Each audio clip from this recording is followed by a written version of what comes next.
of the like of the eventual Stanley Cup champion, Los Angeles Kings. And so tonight here at Jan.20 Arena, they are going to honor the first division title in franchise history. Let's go to public address announcer Paul Sura. All right, now please welcome for the first time your 2012-2013 Phoenix Coyotes.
Defenseman number 2, David Rundblad.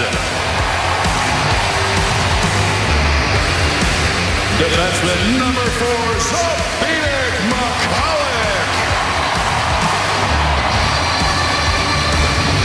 Defenseman number 6, David Schlemko.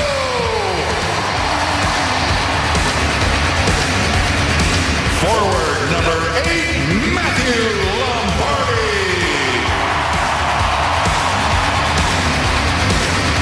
Forward number 12, Paul Bissonnette.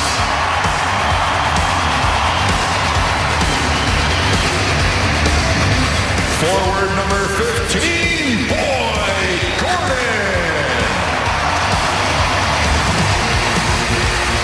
Defenseman number 16, Rostislav Klesla.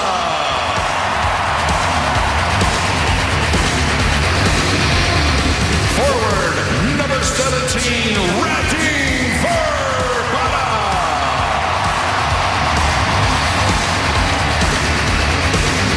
Forward number 18, David Moss. Defenseman number 23, Oliver Ekman-Larsson.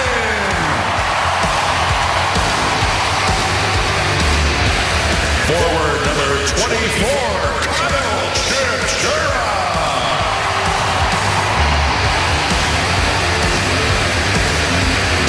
Forward number 26, Steve Sullivan.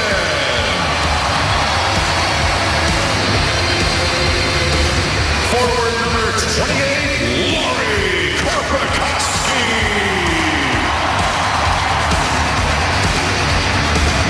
Forward number 37, Rafi Torres.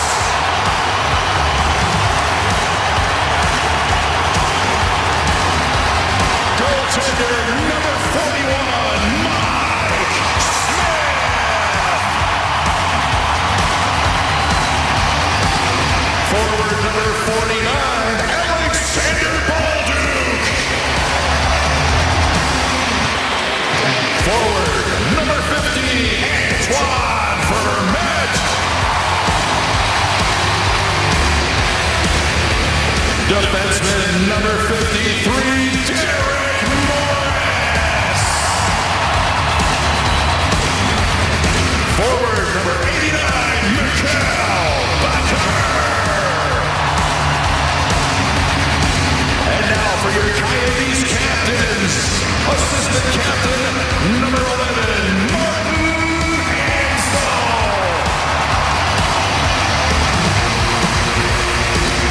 Assistant captain number 3, Keith Yandel. And the captain of your Phoenix Coyotes, number 19, Shane Doan. Ladies and gentlemen, your 2012-2013 Phoenix Coyotes.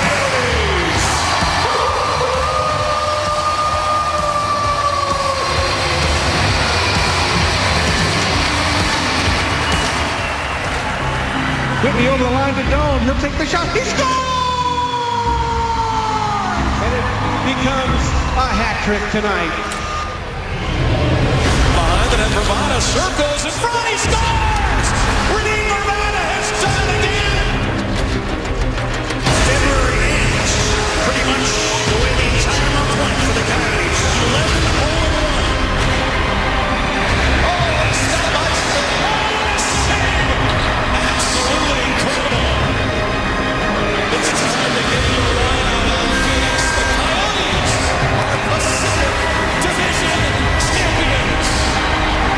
We cannot does it again. Guess what? Chicago is through. Coyotes win the series 4-2.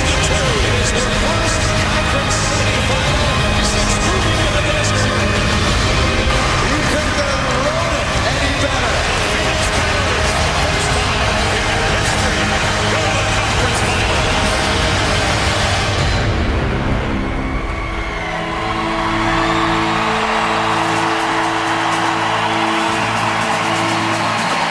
And now, ladies and gentlemen, please turn your attention to the north end rafters of Jobbing.com Arena, where the Coyotes will now unveil their 2011-2012 Pacific Division Championship banner.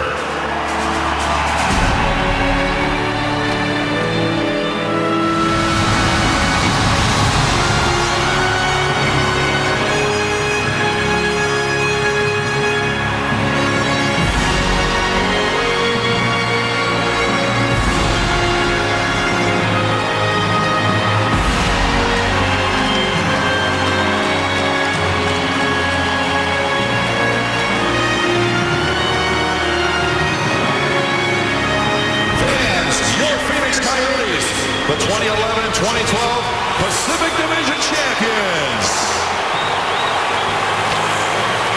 A nice accomplishment to be sure, but like all hockey players, they don't want to look back. The Phoenix Coyotes want to look forward. We'll be back here in Glendale, Arizona, right after this.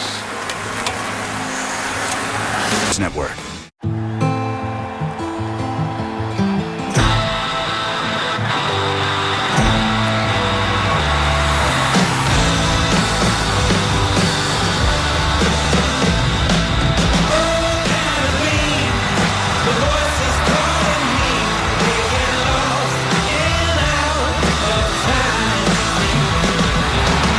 Hockey is back. The season begins Saturday at 3 Eastern on NBC. Check local listings for schedule.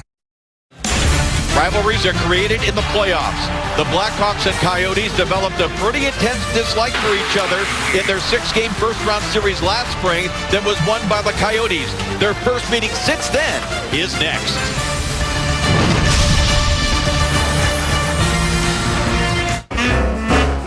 Well, right now, let's take a look at the numbers for our Honda Pilot starting goalies for tonight's matchup. It'll be Ray Emery. What a story he is, coming back from the same disease that ended the career of the great Bo Jackson years ago. And how about Mike Smith? 8 shutouts, tied a single-season franchise record a year ago, and this is the first meeting between these two teams since that very emotional 6-game series last spring that was won by the Coyotes on their way to the Western Conference Final. Chicago in their road white with the black pants, and the Coyotes in their home red. Phoenix lost their opener last night in Dallas 4-3, where Jaromir Jagr was the star for the Dallas Stars as Ray Emery catches this puck, while the Hawks, of course, if you were watching on NBC yesterday afternoon, spoiled the banner-raising ceremony of the Stanley Cup champion Kings with a 5-2 win there. Yeah, the Phoenix Coyotes didn't think they played that badly last night, but they did turn over a couple of real beauties and handed Dallas Stars 2 straight goals, so they don't want to do that again. Chicago got off to that fabulous start against the LA Kings and never really let them up after the off the mat after that emotional ceremony, the Stanley Cup rings and banner and everything in LA. Bouncing puck eludes Patrick Sharp, and it's taken out by Keith Yandel. He is paired with Derek Morris, as they have been for the last several seasons. I talked with Keith Yandel as he came into the arena, talking about the adjustments, as Emery has to be careful with that dump in that came right at him, and it kind of eluded him. But with the adjustments of coming back from such a long break and then basically no training camp, Yandel was saying much easier Brian, you can appreciate this as a defenseman when you're playing with a partner that you've been with for so long. No doubt. Yeah, chemistry is everything. We talk about it all the time when it comes to goal scoring in the forwards, but it's every bit as important, if not more so, with the defense pairs. You have to have a feel and a timing, reading the rush. You don't always have time to communicate. When you screw things up, it ends up a scoring chance against you. Here is Schlemko, who's in the lineup as Rundblad is a scratch from last night's game in Dallas. Here's a chance for Bottker to the side of the net, redirected just wide. It was Doan that got a stick on it. Antoine Vermette between Doan and Bottker, and right now let's go inside the glass with Brian Engblom. Well, we have a couple players in this game that are going to be crucial. Marian Hossa, who's had a fabulous career for the Chicago Blackhawks and in the NHL in general. His whole career, he's only had one season out of the last 13 where he's been a minus player, great at both ends of the ice. And then, of course, Mike Smith, who was the glue, the everything for the Phoenix Coyotes last year and got them as far as they did to the conference finals before bowing out to the Los Angeles Kings. So the shooter against the stopper here tonight. Yeah, talking to Dave Tippett a while ago as well about Mike Smith, and he said he was great early and just overall just kind of okay, but he also said, Brian, that Mike Smith set the bar awfully high for himself with that season he had last year, and in particular the playoff run, as this is going to be icing here against the Phoenix Coyotes. And of course, when the Coyotes lost Ilya Bryzgalov and he signed that huge deal in Philadelphia, there weren't a whole lot of goaltenders out there that the Coyotes could go after. But Dave Tippett, from his years in Dallas, had familiarity with Mike Smith, and he felt that it would be a perfect fit, Brian, for Sean Burke, the goaltending coach and now assistant to the general manager, Don Maloney. Yeah, and I think Burke did a great job of restoring Smith's confidence, and that was evident last year. 8 shutouts and 18 games where he only allowed 1 goal. So Mike Smith played 26 games where he allowed 1 goal or less. Only Jonathan Quick of LA was better than that with 27 games. Now Doan tried to get it past Nick Leddy right at the Chicago line, could not do that. Now the Frolik, Kruger, and Bolig line out here. Frolik had a terrific goal yesterday in the win in Los Angeles. This line was really good yesterday afternoon for Chicago. And again, Brian, they get it right to the blue paint, but the Coyotes break out. They could have numbers. Here is Jandl. Good stick, though, by Leddy to break it up. And the Blackhawks regrouping back on their own zone. Michael Rosabal, spent a year and a half here in Phoenix, wearing number 32 for the Blackhawks. Just had his first shift. He goes back to the Chicago bench. It's always a funny feeling when you come back and play against the team that you used to play for the first time. Turned over in the neutral zone. Brandon Saad, a lineup change for the Chicago Blackhawks because of that knee injury sustained by Dan Carcillo. Brandon Saad playing in just his 3rd regular season National Hockey League game. Has the puck now, and boy, if you're only playing in your 3rd game to get to line up with Marian Hossa, Brian, who you just talked about, and of course the captain, Jonathan Toews. 2 of the best two-way players and most talented players in the game. Yeah, things are looking pretty good for Brandon Saad. Obviously a lot different than having Carcillo on that wing. It's too bad for Carcillo, too. A calendar year since he had the surgery, had a lot of knee problems last year. First game back, he gets dinged up, so we hope he can come back as soon as possible, but it looks like a couple of weeks, according to his coach. Now Boyd Gordon, number 15, across the line. Hands it off for Korpikoski. Slides off his stick. Backhanded toward the side of the Chicago net. Set right into the score! A turnover by the Hawks ends up in the net. And the Phoenix Coyotes, 3 minutes and 39 seconds in, have a 1-0 lead. Chicago would like to have this one back. Ray Emery would definitely like to have this one back. David Moss, one of the newest Phoenix Coyotes, will get a turnover right there. He gets it. He was just cutting to the front of the net. He cut the pass off. It was in his feet, and he was able to corral it before any Chicago Blackhawk got to it. Just really show a slow reaction here by Chicago. Duncan Keith, number 2, went from in front of the net, tried to pick the pass off, and it ended up behind the net while the goal was being scored. Very unlike Duncan Keith. Good start for Phoenix, not so much for Chicago. David Moss, a former 20-goal scorer in Calgary. He reached that mark back in the 08-09 season. He has had some injury problems. Only 32 games played last year with Calgary, but yeah, it's unfortunate for Moss's career, Dave. That's really been his MO. He'll just get things going. He's a streaky scorer. He's one of those blood and guts players that'll get in front of any shot, block shots like crazy, go hard to the wall, everything, and it's cost him with injuries. Hjalmarsson now. He turned it over. Sullivan sends it out. Jandl leads into one here. And Martin Hansel was knocked down in front of the Chicago net looked toward the referee for a call that wasn't coming. Oh, Dave, that shot for Yandel, that's one of those slow pitch shots that you want to hit a home run so badly that you hit it foul. That's exactly what he did. He just hammered that thing and he put it over the net. Now Bickle pressuring Morris. Shaw gets in on Doan and bumps him off the puck. Back out now to the high slot. Leddy's shot, and that was fought off by Mike Smith. Taken by Bottker, who had a terrific campaign in Finland during the lockout. And Dave Tippett telling us that he's hopeful that Bottker could really pick it up a notch as this puck is deflected over the glass and out of play. And Bottker could help fill in for some of the offense lost with Ray Whitney. But you were just talking about this Keith Yandel. Oh, look at that. See? I mean, you see the torque on his stick? The puck was just sliding back so slowly towards him. It was like a slow pitch home run shot. And he put everything he had into it. And he just got a little too much torque and blew it right over the net.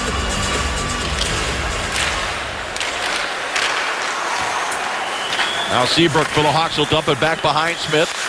Each team with 3 shots on goal. The David Moss goal unassisted for now, his first as a Phoenix Coyote. As Chip Chura, number 24, spins away from some pressure. Ooh, that was a nasty hit. Bolig finishing it off on Rusty Klesla there. Klesla was able to duck it. That one hurt.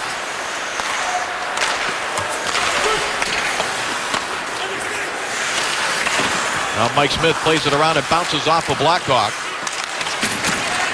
Picked up by Chip Chura.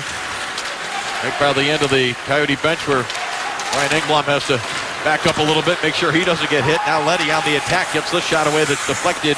And where did that puck end up? I have no idea. Yeah. That went on a weird angle. I lost him. Back out to Roosevelt. He hammers it wide. Leddy at the line had it tipped away by Bissonnette as Hossa slides it across now. Roosevelt. Brandon Saad. Saad chips it ahead. Nice play. Hossa, and he tried to go high glove. Didn't miss by much. Boy, he is so quick at making that transition from defense to offense as this shot changes direction, and Smith at the last second flashed out the left pad to make the save. A lot of times it's the line changes that the defensive team doesn't keep track of, but Hossa came in. His timing was perfect. He doesn't miss very many of those. He's playing missing net. Now Schlemko hands it off to Gordon. Here is Moss with a wrist shot save made by Emery. Bounces out into the high slot. Sharp had it knocked off his stick by Moss. I think it's safe to say that Emery doesn't look too comfortable yet. He fought that first easy shot early in the game. He should have had that goal that went in, and even that one he just fought off. It wasn't that difficult a shot off the blocker. Now Emery backhands it off the wall. Waiting there was Sullivan. Sullivan for Martin Hansel. Hansel angles it off the boards. McCulloch steps into one, save made by Emery. Rebound to the far board. Sullivan. Handel slides it across McCulloch with a wrist shot that's blocked in front by Hjalmarsson. Now Sullivan back to the line. Here's Yandel. And he's checked by Kane. Kane could have a breakaway here. Kane with a shot. Save made by Smith. But a penalty coming and a slashing call against Yandel.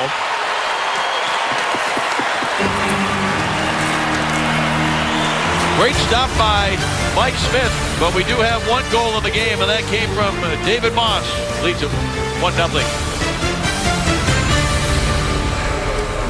Live from New Orleans. Starts in the corner, Yandel up at the blue line. There's some guys you just shouldn't try to double back on, and Patrick Kane is one of those guys. Kane goes in, and Yandel has to take a whack at him, takes a 2-minute penalty for slashing. This power play for the Blackhawks is brought to you by Bacardi. Hawks' first goal in their win in Los Angeles was a 5-on-3 power play. This one-timer by Seabrook. He kind of misfired it, and it's gloved out of the air by Smith. One of the things that Chicago really wants to clean up is their power play from last year. It just simply wasn't good enough. When you look at the skill level they have, Seabrook and Keith on the point, Joe Quenneville knows that they have to get more basic. Shots from the point, net front present, much better than last year, and just not be so predictable. A lot of their guys went out there sharp, and Kane went out to the same spots on the ice all the time. It was too easy to figure out. Shot from the captain, Taves, is deflected up into the netting and out of play. I think the best way to judge power plays, Dave, is go by who was the best last year. And it was the Nashville Predators. And that's not a team that is known for brilliant forwards up front with tremendous skills. They had Shea Weber with the cannon on the point. They had Suter there as well, of course, and skill up front, but not, they just kept it basic. Backhanded by Shaw. High and wide after the Coyotes failed to get it out. Here is Taves handing it off. Shaw centering pass. And Matthew Lombardi. One of the new old faces, if you will, a former Coyote who has come back. Yeah, everybody remembers him too, Dave. In the ceremony before the game, he got a very big round of applause. Well, back in his full season here of 09-10, he had career highs in assists and points, along with 19 goals, which was just one off his career high. Leddy, now to Kane. He's pressured, and Vermette starts it back the other way. He's got Bodker with him. Here's Vermette. He waits. Tries a little spinorama behind the back pass that didn't work out, but Bodker has it again. What a great play by Nick Leddy. Leddy closed that down perfectly. It was a bad play by Kane inside the Phoenix blue line. Now Kane backhands it up the near side. Patrick Sharp has it there. Half a minute remaining in the Coyote penalty to Yandel as the puck is cleared by McCulloch, and it was deflected before it went out of play, so it will not be a delay of game. Here's another look at the turnover here. You shouldn't be messing around here, even if you do have the man advantage. Kane, who stole one before, gives a chance back. But look at Nick Leddy come across, number 8 for Chicago. That was brilliantly played. His timing of going down was perfect. His legs took away a shot. He had a stick down that took the lane away as far as the pass goes, and he smothered it by himself with basically a 2-on-1. Two of the better face-off men in the league. And that one is controlled by Taves away from Gordon. Now it comes to Hossa, winds up, hammers a shot, right pad saved by Smith. Hossa to the corner, gets it right back from Brandon Saad. So Saad getting a chance here on the power play. Now Taves sends it around far side. Seabrook. Wrist shot toward the net, sails just high and wide. And it's poked away by Gordon back inside the Chicago zone. Yandel out of the box, but here's Hossa with it. He hammers a shot that's deflected by McCulloch. Out of play.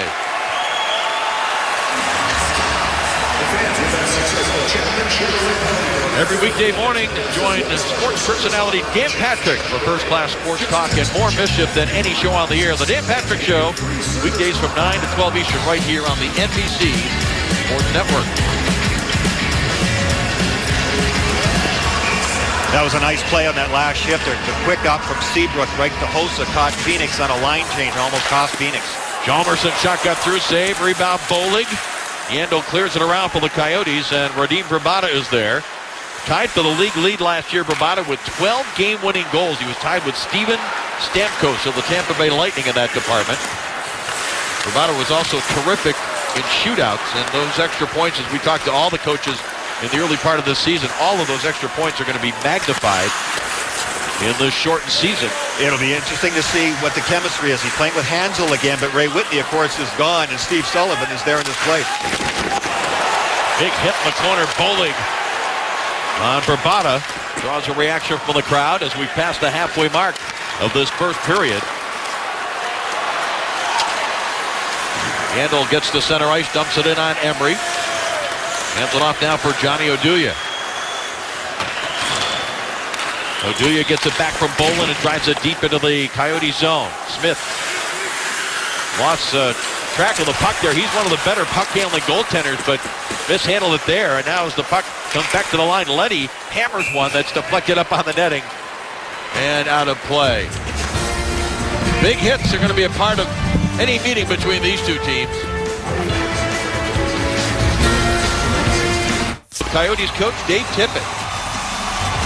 Dave, you guys are coming off a loss yesterday. What are you looking to clean up in this game here today? A little bit of our puck play. I didn't think we managed the puck very well, and from the red line back, had some turnovers that cost us some goals against. So a little better with the puck in our own end. Find a way to capitalize on a few more opportunities.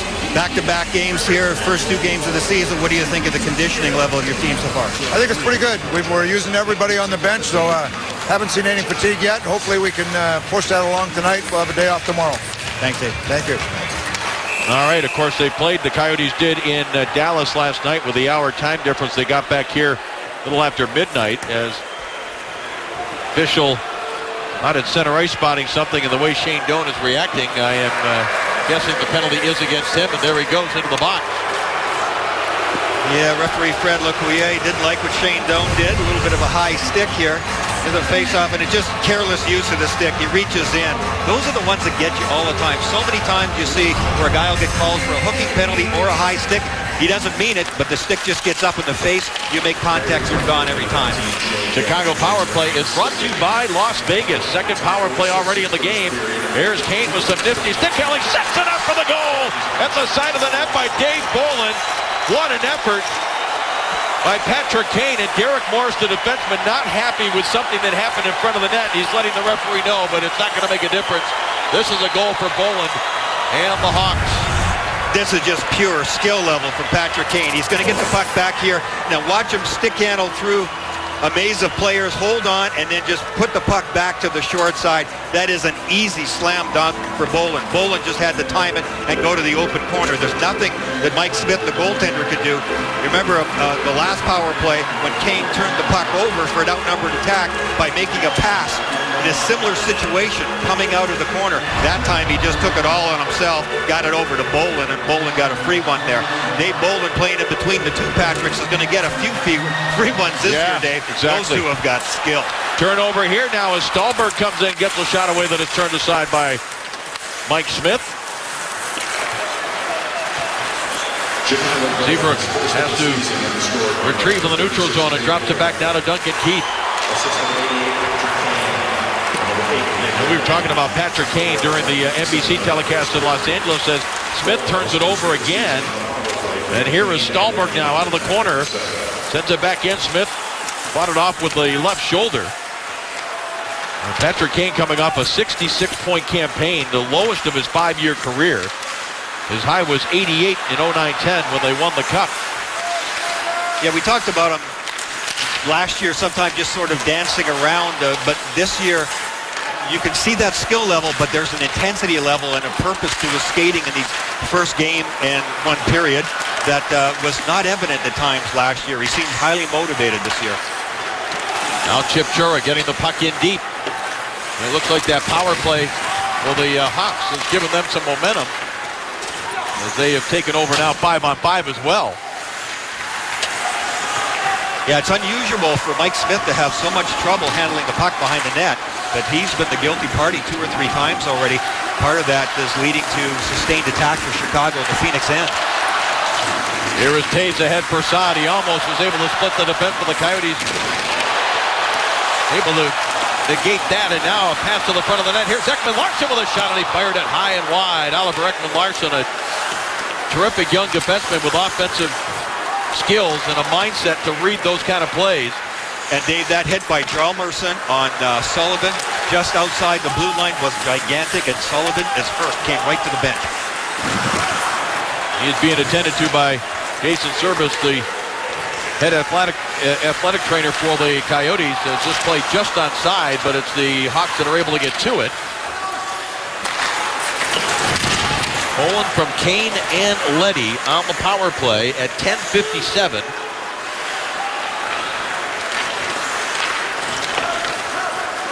As we look down at that Coyotes bench, looks like Steve Sullivan indeed is going to be helped down the runway toward the Coyotes dressing room. Tipped ahead now for Doan. Angled to the boards by Kruger. Lockyer comes in, gets a stick on it. Bouncing puck for Met, could not get it across the Yandel. And Frolik now for Bolig. Kruger sends it back into the side of the Coyotes net. Frolik picks it up now. His center pass picked up by Kruger, and that was blocked. Now Leddy with it again. Slides it across Roosevelt. Frolik on the tough angle, the shot right across in front of Smith off the boards, and Leddy able to hold it in. Here's Kruger trying to wheel it to the front. All Chicago here, and Frolik just missed picking up the puck with a wide open net in front of him. It was in his feet. He just couldn't handle it. Throws the ball, side of the net. Kruger drops it back, intercepted by Vermette. He hands it off. And Botker back the other way. Bowling and Morris had something going on too, right on the edge of the crease area as Frolik was getting that chance. Frolik he was kind of cruising a little bit. The puck was in his feet, and he veered by the net before he could get control of the puck. Lundko plays it ahead. Moss could not knock it out of the air. Bolin now slides it across. Here's Seabrook. Duncan Keith, and it's deflected by Bolin.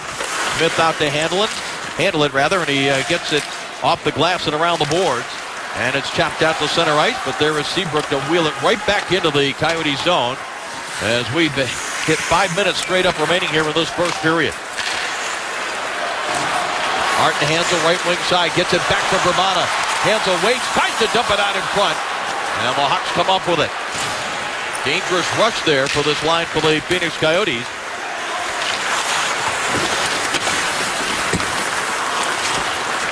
Martin Hansel, number 11, one of the alternate captains for this Phoenix team.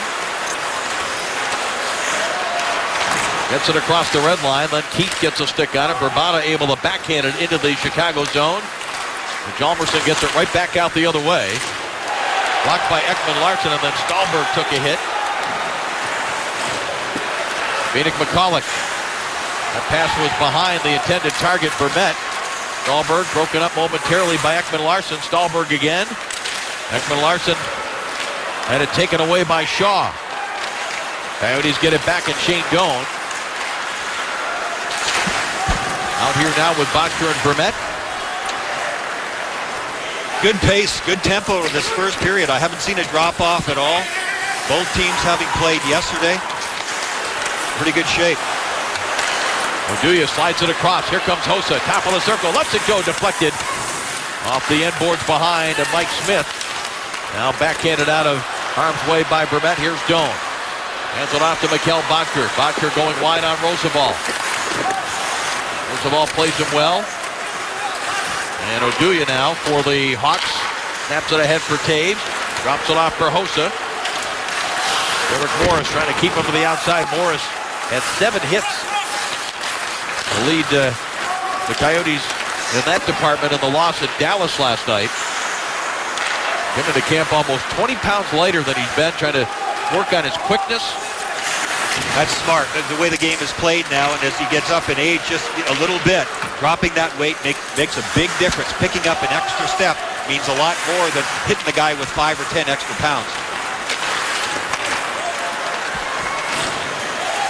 Now Morris waits, plays it up the near side, and Bravada tried to get it deep. It bounces off of Martin Hansel. Seabrook for the Hawks.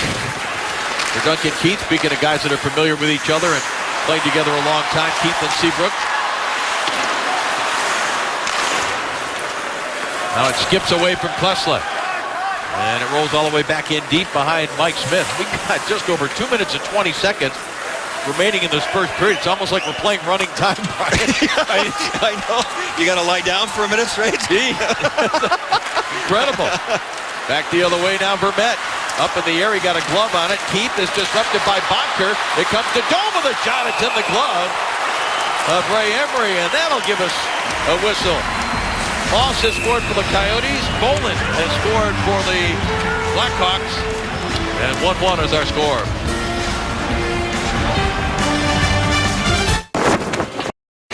.26 at the top of your screen is Steve Sullivan. He takes the hit to make a play, and what a hit it was. It was a good hit. It was a clean hit. Hjalmarsson did have a stick up, but it was out of the way, and that is where you get a better sense of the impact of it. Sullivan took a few strides, veered right around, came right to the bench, and went right to the locker room. We have not seen him back. Hjalmarsson's a clean player. He's not known as a heavy hitter. He does finish his checks. I didn't think there was anything wrong with that one, unfortunately, for Phoenix and for Steve Sullivan. It banged him up. Yeah, Sullivan, who had 17 goals last year in Pittsburgh. Go along with 31 assists. Terrific offensive player throughout his career. So they put Lombardi on that line ever since Sullivan went down. With Hansel and Bravada, they're out there now. Hawks control the draw. Hjalmarsson off the far boards. Here is Kane. Gets the return pass from Oduya. Patrick Kane, who looks like he wants to recapture the form he had in that Stanley Cup year. Of course, the year he capped off by scoring the cup-winning goal in overtime against Michael Leighton and the Philadelphia Flyers. I really get the feeling he's going to have a bang-up year here.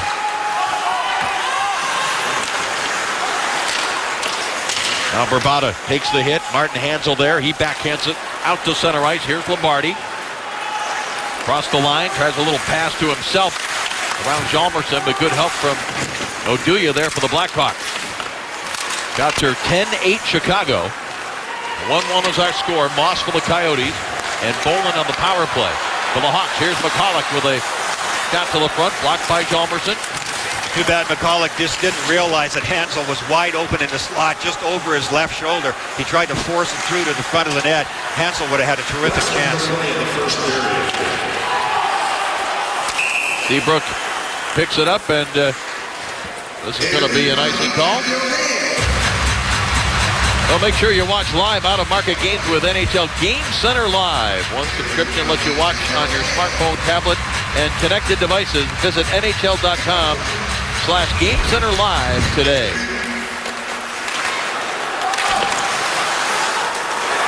Held in by Duncan Keith. Now Saad with a shot. Right pad saved by Smith. Brandon Saad has an older brother, George, who's a senior at Penn State University, where he's a teammate of Tommy Olczyk, who is the son of our colleague Eddie Olczyk, who's working the game tonight in the Blackhawks booth. To the front of the net. Emery down. Does he have it covered? Yes, he does. Laurie Korpikoski's right there for Phoenix, and he's the one that really hunted this play down to start it. He had such speed coming up the ice on a loose puck. He hunted down Duncan Keith and got the puck trapped inside the zone, and then Phoenix was able to continue the play, and there's Korpikoski right at the net again there, poking away. Good job by Ray Emery there, and along with his defense partner, Duncan Keith, who looks like he made the initial save there and helped cover up. Under half a minute remaining in this very quickly played first period. Outlet pass was off the skate of Kruger. Sent by the Coyotes back into the Chicago zone. Oduya has it there. Now Bickle works it ahead. Kruger gets it into the Coyote zone, and Keith Yandel backs up and hands it off to his partner Derek Morris. 6 seconds, now 5 remaining here. Yandel's going to let it go. It's Gibson wide and Emery, and the first period comes to an end. Stay tuned for the Lexus first period intermission report. Bill Patrick, Jeremy Roenick will talk about a Northwest Division battle between Edmonton and Vancouver. I'm sure the subject of goaltending will come up when they discuss the Canucks. And Harding's courageous return. All that coming up in our Lexus intermission report. 20 minutes in the books here in Glendale, Arizona. The Coyotes and the Hawks are tied at 1.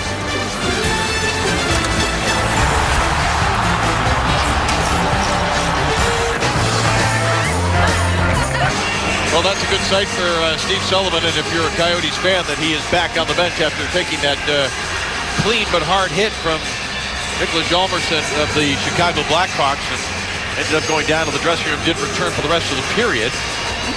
But he is back. Dave Strader here in the broadcast booth at Jobbing.com Arena. Ryan Engblom is our man inside the glass. As we kick off our coverage of the National Hockey League here on the NBC Sports Network. With this rematch between two teams that met in the Western Conference quarterfinals last year. Memorable series. First series since 1951, which the first 5 games all went into overtime. That's how tight it was. And of course, there was the hit on Marian Hossa by Rafi Torres that drew the 25-game suspension that was eventually reduced to 21. And Torres starting this season with 8 games still remaining on that suspension.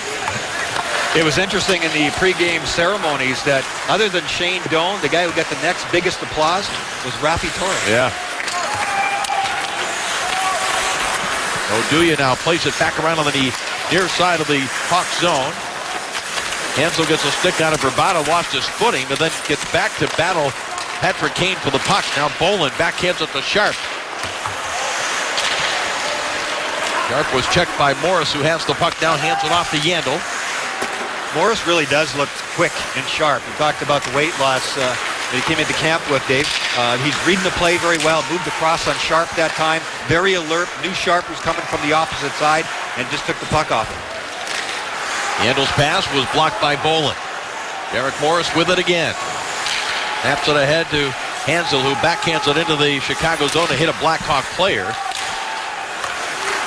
Now Yandel Little feather pass to Doan, and that's off the glove of Emery and wide. Slumko steps up as the Hawks able to clear.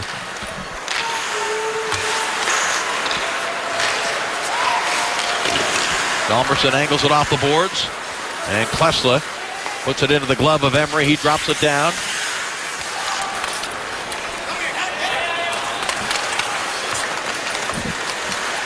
Now Oduya lays at center ice. It's deflected by Bickle deep into the Coyotes' end. Mike Smith hard around the glass. That's more the way we're used to seeing Mike Smith handle the puck. Now Doan slides it across. Bissonnette across the line. Gets the shot away. Missed it on the stick side. Here's Klesla stepping up. Rolls it in deep. Vermette has it. Centering pass didn't get through to Doan initially. Doan sends it back to Schlemko. Back in deep. Vermette. Vermette still has it below the goal line. Rolls it out. It's going to be picked up by Schlemko. Turns to the backhand. Trying to feed it in front, but the Hawks played it well and clear it back to center ice. Nice little move by Schlemko, keeping the puck inside the zone. That's a tough one to do, and if you mishandle it, it's a breakaway the other way. So coaches are not big on that. I see the call here as we take you back and remind you what happened. Game 3 of the series between these two teams last spring at the United Center. Hossa cuts to the middle, and there's the devastating hit.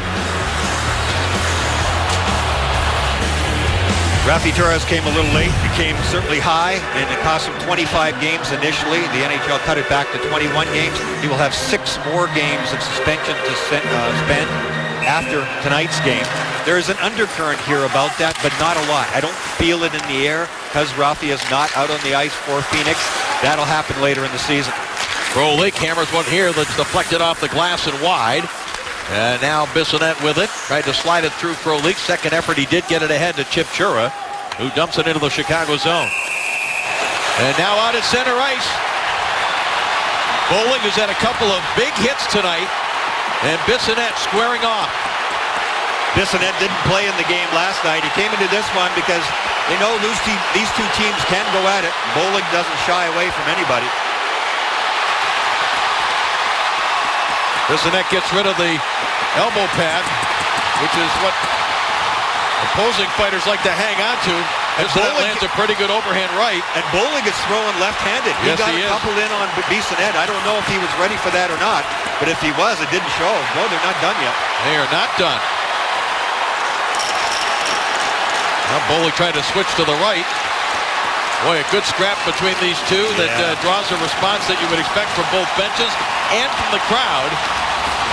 Good old-fashioned scrap there. They were measuring each other for quite some time. That's when you usually get the most devastating punches in a fight. When one guy throws right-handed and the other guy throws left-handed. That's what we had in this one. Go back to the play at center ice, and they were just on the left side of your screen, just a hit from behind on Bowling a little bit. Bissonnette was just looking for it. He's looking to make his mark in this game. That's what he does. It's what he does for his team. He does it for the fans. He enjoys this. And then here comes his first couple of rights. And then Bowling got a couple of lefts in there off the side of the head. Both guys landed a couple.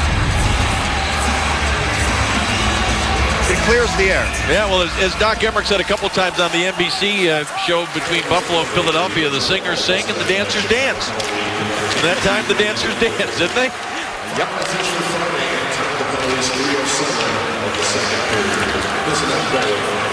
5 each for fighting on Bissonnette and Bowling. There is no 5 for dancing. No.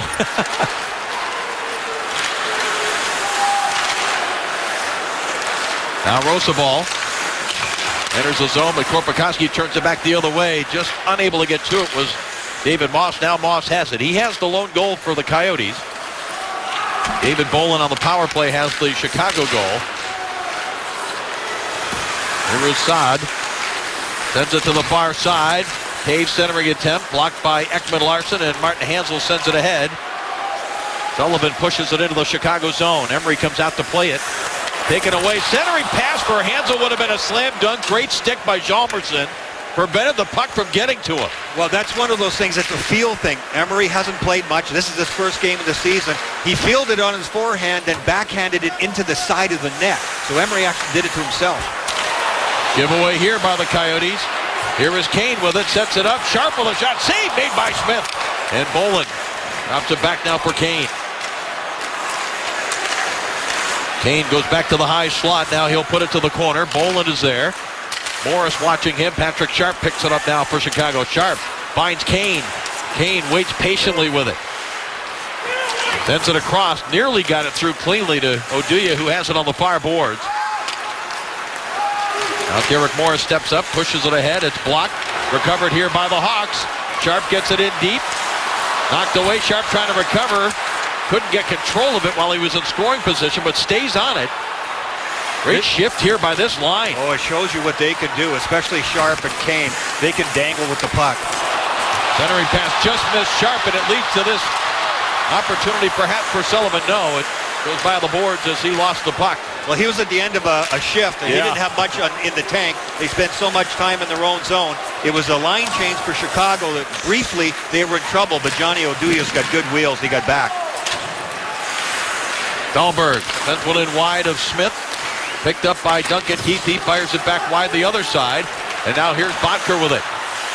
Bodker across the line, drops it back to Doan. Doan hammers one that's blocked by Seabrook, and that ends up out of play.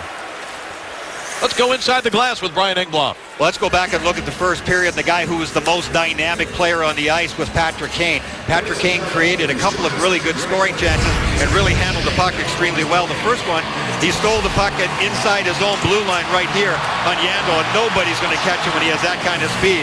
And then the next one was the goal that he created here, stick handling through 3 Coyotes and making a marvelous pass over to Dave Bolin, who was wide open on the short side. This guy looks motivated. He's ready. He's had the puck a lot on his stick. The last shift that he was out there with Sharp and Bolin, they dominated Phoenix inside the Phoenix zone. And if you heard that cheering in the background, they just acknowledged on the big board here over center ice. This is game number 1200 for Shane Doan as this shot gets through. Rebound! Vermette scores!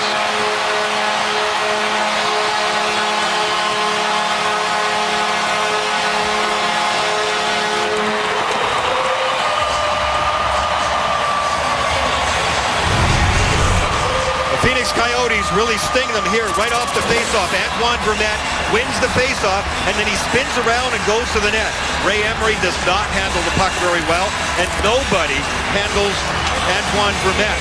There's a bit of a deflection there, so Shane Doan gets a piece of that one, and that was the reason why Emery was not able to handle it. He thought it was going to hit him in the chest. It dropped down into his legs. He made the save, and there was Vermette to stash it home.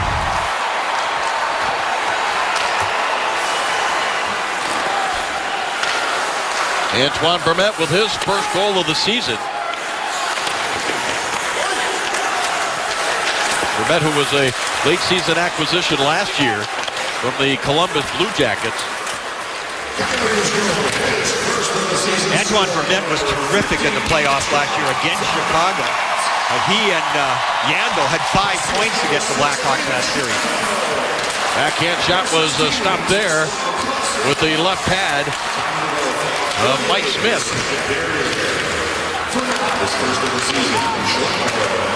Schlemko and Klesla, they're announcing as the assists right now. I think Shane Doan will get it. Unless that hit Duncan Keith's stick in front of the net. Looked like Doan to me. This one gets all the way through and is corralled by Smith. Well, we saw the importance of face-off wins. The man that won the face-off, Antoine Vermette, ends up getting the goal. It's 2-1 Phoenix. On the road, number 12 Yale have been top dogs. At home, Cornell leaves guests seeing red. When these two meet, something's gotta give. Friday Night Ice continues Friday at 7:30 on the NBC Sports Network. Watch the face-off here. Vermette goes to the net because Patrick Kane takes the face-off for Chicago. He's a winger. He's supposed to play as a centerman. If you're going to take the draw on your own end, you better stay with that centerman. He goes and thinks like a winger. He wants to go to the point. Kruger, who's the real centerman, was already going out to the point. So he had 2 guys thinking the same thing, and nobody took Vermette as he went to the net. That should have been Kane's responsibility. Hawks control this draw in the Phoenix zone as Bolin tried to get it out to Kane. Boy, Kane has really been moving his feet, hasn't he, Brian? He's been so active. He's everywhere. I mean, he gets the puck on every shift. Here is Sullivan getting it back to the front as the defenseman Derek Morris jumped into the play there. Sometimes when guys switch off, the centermen and wingers, because of draw situations, they don't think they can win it. Maybe they're not on the proper side. And Kane took that one, but he has to take the centerman's responsibilities, and he didn't. Hjalmarsson makes the play with the pressure from Hansel. Now Bolin slides it across. Sharp trying to chase it down. Coyotes get to it now, and Bodker had it roll off his stick. It is jammed by Shaw back deeper into the Phoenix zone.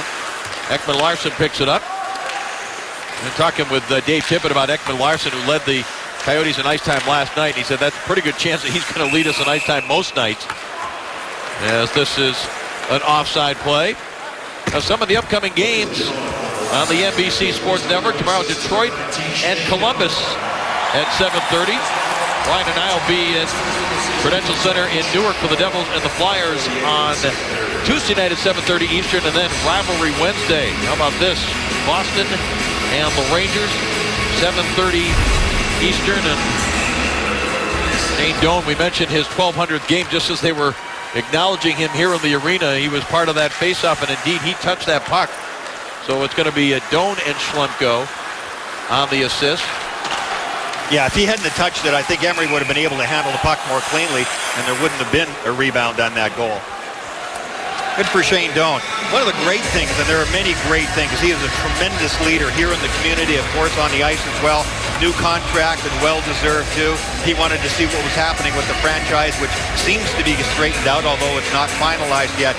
But he's been so durable, Dave. It's incredible the way he plays, that so many years, you know, he'll play 79, 81, 82 games when he's banging and in there in the corners all the time, as well as scoring goals.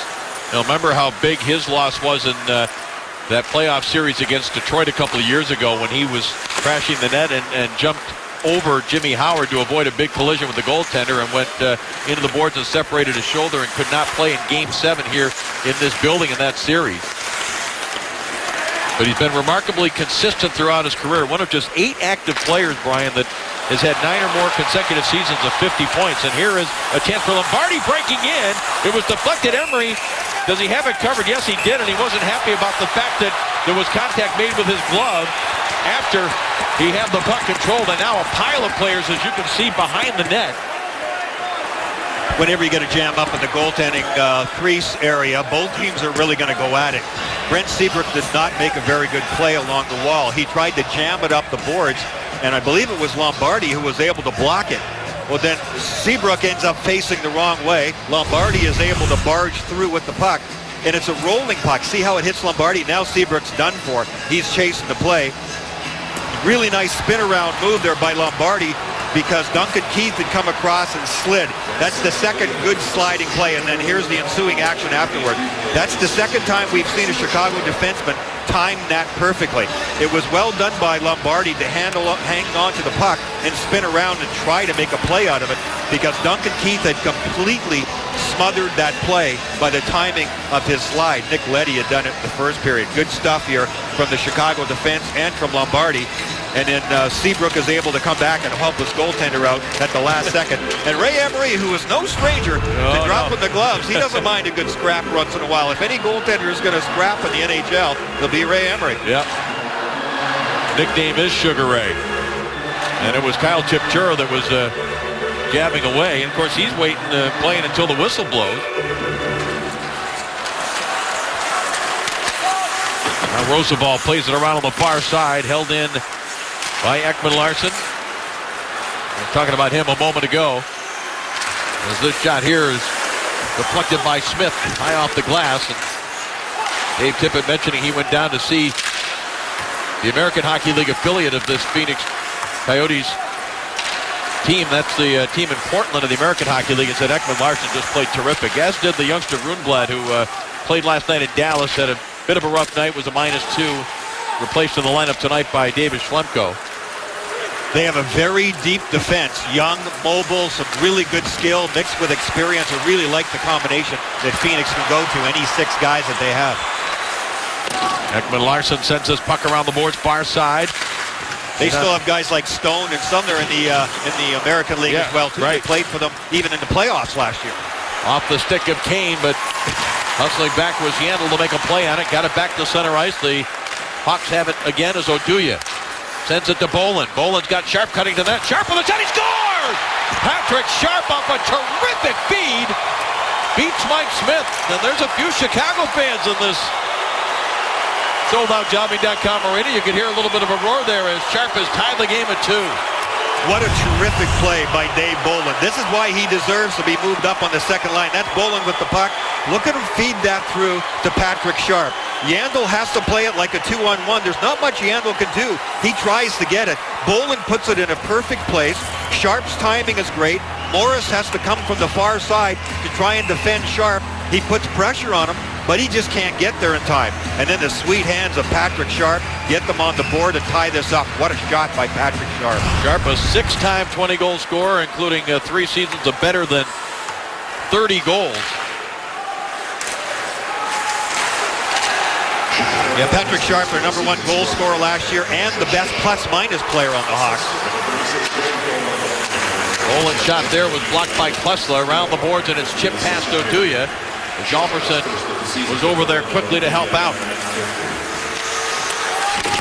Just past the halfway mark of this second period here in Glendale, Arizona. It is 2-2. Radim Bravado with it now. Slides it to Martin Hansel. Angle off the boards for Schlemko. Hansel again, and that is deflected high on the netting and out of play. Patrick Sharp is the kind of guy, he doesn't need a lot of room. He didn't need much here against Mike Smith. And he celebrates the 2-2 goal. Chicago's Joel Quenneville. Joel, Patrick Sharp and his line have given you guys some momentum back. What has to happen at this point in the game? Well, the pace, it reminds me of our player series from last year. It's a great pace, great energy. We got to make sure that it's a quick transition team against us as well. We got to be respectful for the rush game, but we want to turn pucks quickly on the offensive side of things and maybe get some odd man breaks. Great play off the rush there. Are you watching the ice time of your top guys because of back-to-back games and 10 out of 12 games on the road? Yeah, I know it's early in the year, and we got a little time yesterday. It was an afternoon game, but we'll keep my gauge on that because we know how important it is. But we got 4 lines going here. We like the rotations from yesterday to today. We'll try to get everybody involved as much as possible. Thanks, Joel. Gotcha.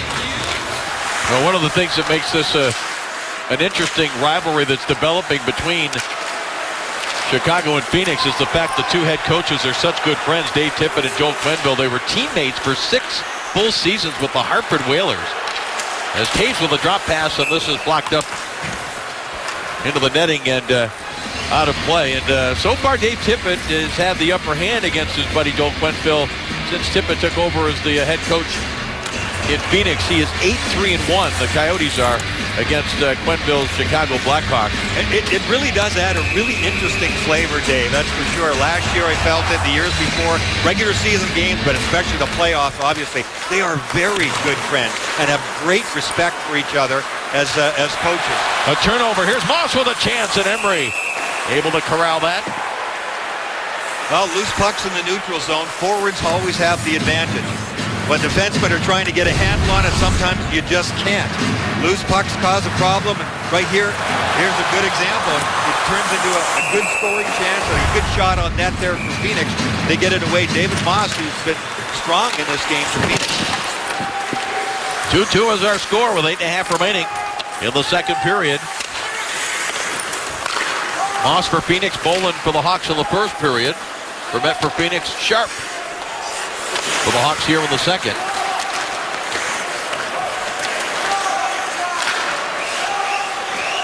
It's going to be offside, I believe. Yes, it'll be whistled down by the linesman. Wednesday night is rivalry night on the NBC Sports Network. The feud between Boston and New York continues as the Bruins and Rangers collide. Wednesday night rivalry premiere. Coverage begins at 6:30 Eastern here on the NBC Sports Network. And to add to the mood, I'm sure, Brian, the fact that the Rangers losing their home opener 6-3 against Pittsburgh. I mean, if you're going to lose these games in this shortened season against somebody that's in your conference, the coaches have been talking about it, and players as well. You got to at least try to get it to overtime and get those the extra point. Sure. Right now, coaches are so fixated on trying to get the systems down and get the guys, all the guys, ice time so they can get some feel going. It's very evident that there's been a big increase in the ability to play for both of these teams just from game 1 here to game 2. I notice a really big difference. Smith, nice play to get it to Derek Morris, and then it's back the other way. It'll be recovered here by Rosabal, the former Coyote. The last time we saw him was he had to be helped off the ice here in Glendale in the clinching game for the LA Kings in the Western Conference Final after a vicious hit he took on a late whistle from Kings captain Dustin Brown. Urbana tripped up. Bowling doesn't even turn around. He hears the whistle and he just skates right to the penalty box, kind of shaking his head. Yeah, when you get your stick in there and the guy goes down, you just know when that whistle blows, you're done for. He tried to get in there, but didn't get tight enough to Verbata, and the stick was in between his feet. That's enough for 2 minutes. So a big chance here for Phoenix to get something going again, to turn the momentum around if nothing else, because Chicago has had it since that Patrick Sharp goal.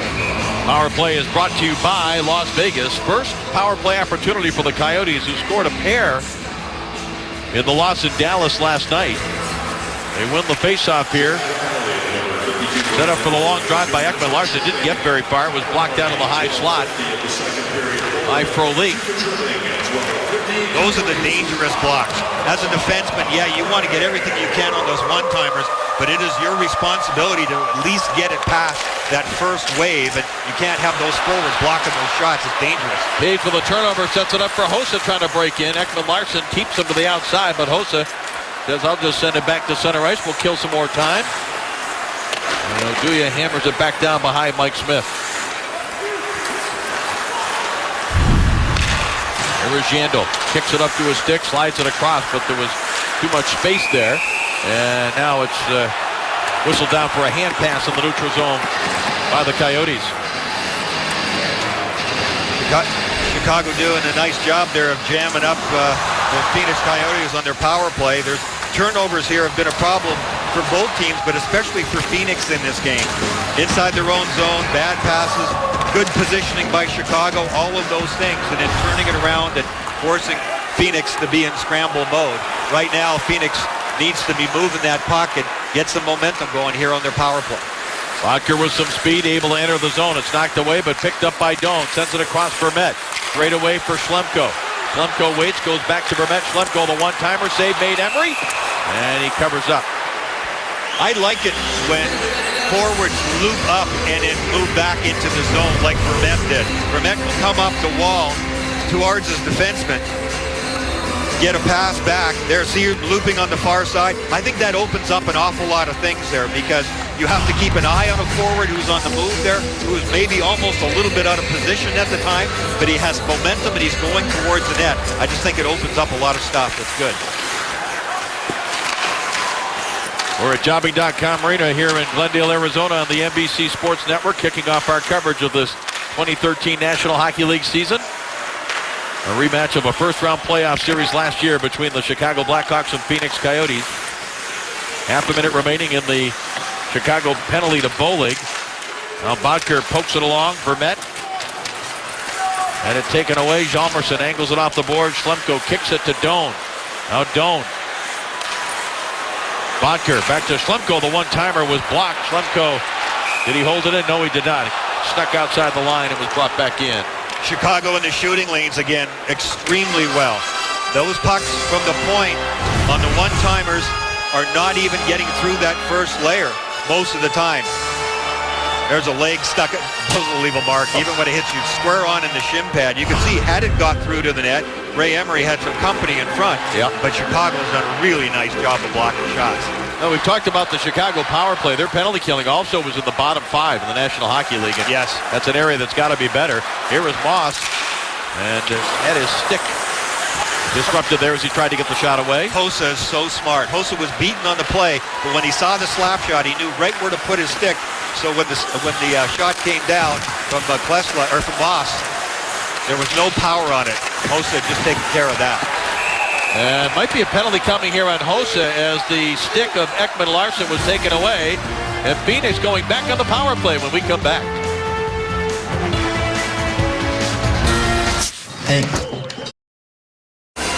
Marian Hossa's in the penalty box for this slash. These are some of the most difficult calls for me in the game today because Ekman Larsson just didn't hold on to his stick very tightly. In the old days, it would just be, hey, kid, hang on to your stick tighter. And he only had one hand on it, Brian. Yeah, I know. So to me, that's not a penalty. When you slash somebody and the stick breaks in half, I understand that they have to call that because you've got a guy at a disadvantage there. But when you just don't hold on to your stick tight enough, that should not be a penalty in my book.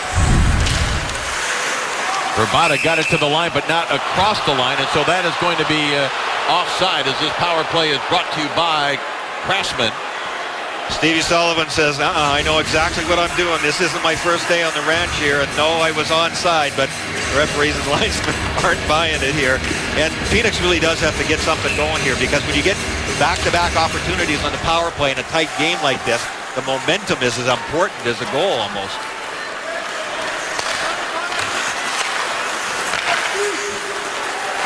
Now Morris. Slunko hit his stick, and Verbata didn't see the puck. It's picked up by Taves. He drops it for Bolin, moving in for a shot that missed the net. Hansel starts it back now. Minute 20 still remaining on the Hossa minor penalty. Verbata tried to go back to Hansel, and it's covered up by Emery, and he pushes it quickly to Taves, who clears it down the ice. Well, it's good recovery there after a bad exchange in a neutral ice area for Phoenix. They end up on the rush there because Verbata's got good speed. That line is good on the rush. It's dangerous.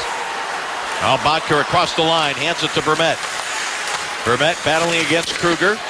Now the puck comes back up the boards. Yandel is there, but it's Vermette that tried to push it through. Seabrook intercepts, and Hjalmarsson drives it down the ice. See, there's really nothing happening, though, on these two power plays now for Phoenix. Chicago just doing a terrific job. As you said, Dave, one of the mandates for them this year, improve on the PK. Here is Bottker now, makes a nice move on Bolin, sets it up for Yandel's one-timer, blocked by Sharp, and it broke his stick. So Sharp without a stick. We'll see if the Coyotes can take advantage of that. They do get it under control. Now Yandel takes the shot. He goes to Vermette, sends it far side, and actually the stick that Sharp had to drop blocked that pass. Now Vermette drops it back. Here is Yandel. Yandel straight away, winds up, doesn't shoot. Vermette has it. Just seconds remaining in the power play. Hossa getting set to come out. He's on the ice. The pass is blocked.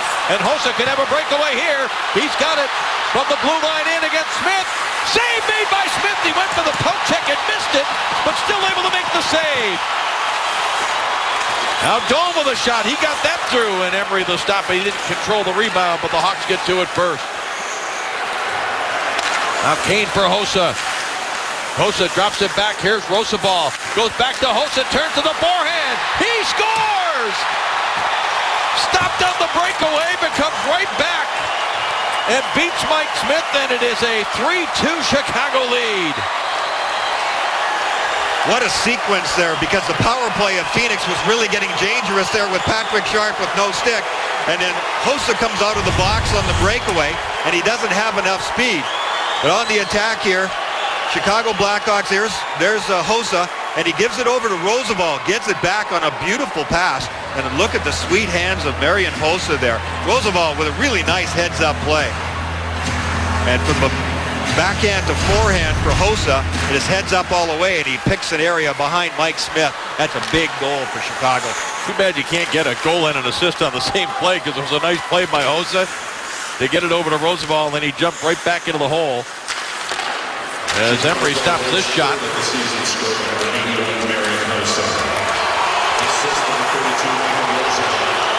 Roosevelt and Kane getting the assist. As Moss chips it back for Schlunko.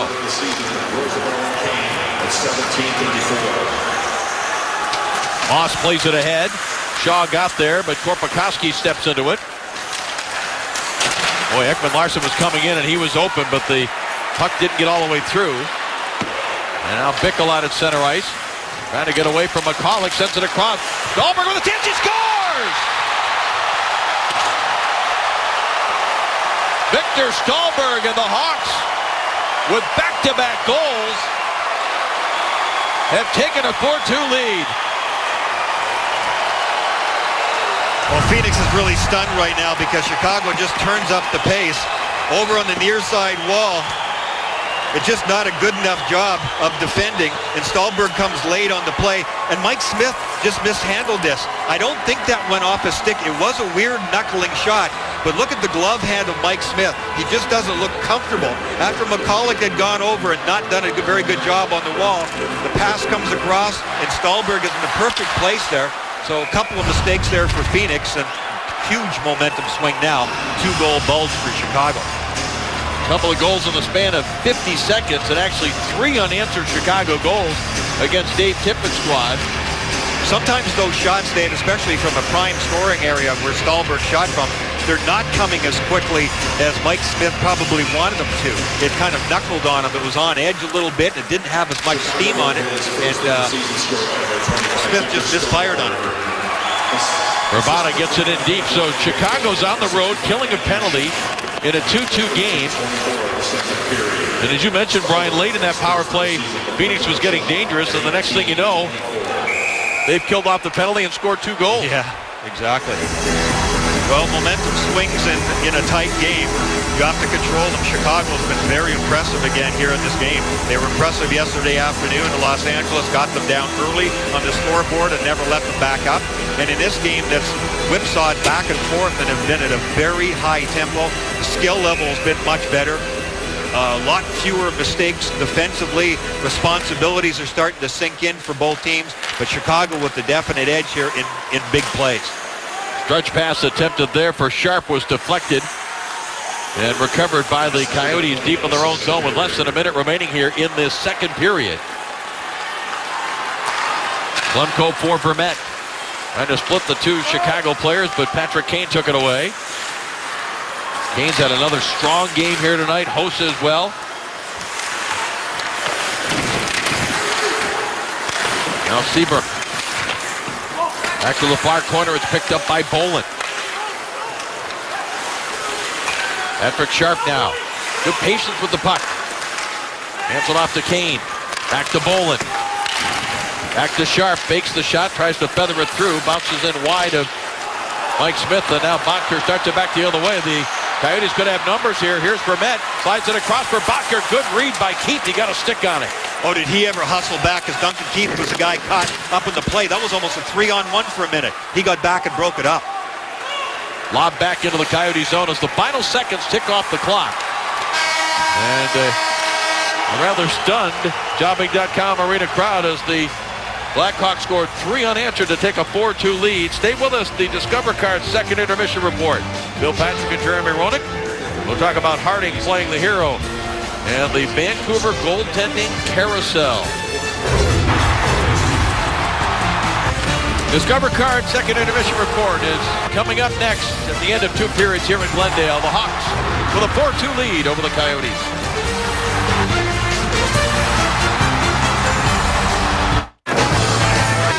And there's a reason his nickname is Haas. Yeah. Because it is like playing against the horse. He is incredibly strong. Troy Murray, who's a former Chicago Blackhawk, who does radio for the Blackhawks now, said about a month ago when they were trying to test Hossa to see how he was doing physically after recovering from the concussion, said they went out and played against him before the lockout was over. He said, unbelievable trying to play against this guy. And here's Hossa, and the Hawks are celebrating, and the officials are pointing that puck is in, and that's going to be Hossa's goal, I believe. Smith thought that the play had been blown dead. I mean, you could hear it hit the iron from up here, yeah, Brian, but I was blocked by what happened to the puck after we heard that sound because of Smith. Hossa knew right away. He put his arms in the air. He makes a nice little move. He just throwing it to the net, and Smith just mishandles it. He never had it in his glove. He thought he had for a second. Then he thought he had it underneath his pad. But when he tries to use that right pad to squeeze them together, he actually inadvertently put that puck in. Had he kept his legs just together and not moved, the puck would have sat in the blue paint. But when he tried to recover it, that's when it got put in. The question, I think, for Smith was he knew it had leaked through him. He was kind of looking at the referee like, hey, where was the whistle? You lost sight of it. We get whistles quicker than that other times, but the argument certainly wasn't there, and Hossa, skating behind the net, knew right away. So that one's definitely on Mike Smith. He's trying to go to the referee and going, hey, where was the whistle? But he wasn't fooling. The referees were in pretty good position there, and they saw it was clearly over the line. So another point for Marian Hossa, right on cue. Yeah, his second goal of the game, his fourth of the season, a pair of 2-goal games to start things off, and there's still a lot of hockey to be played left here tonight. Between Hossa and then this line that's out right now for Chicago, now we've had a stoppage, and the referees are over. Lecoullier is over at the penalty bench, and it looks like he's putting the headset on, so he does want to take a look at a replay. Now they have a specific question that they're asking when they go over there. We're not quite sure at this point.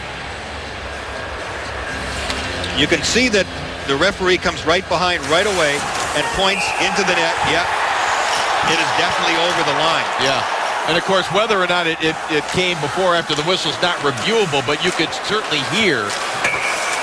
There's the ping, there's the puck, and there's the whistle. There's Lecoullier, that's the referee, and he's the one that went over and put on the headset, and it's true. We show replays all the time on goals where it sounds like the whistle went before a puck goes in. It doesn't matter because sometimes goals are disallowed because the referee, if he's intending to blow the whistle, can blow the whistle and nullify a goal even before you actually hear it. So we don't know exactly what question he's asking here, but we're about to find out if this goal is going to be allowed or not. Lecoullier is off the headset. He would have been talking to the situation room in Toronto. On the ice stand, it's a good goal. Whatever he was asking, he still likes it as a goal. So Marian Hossa with 2 goals, and now this line, the number 2 line, Bolin and Kane and Sharp back out there.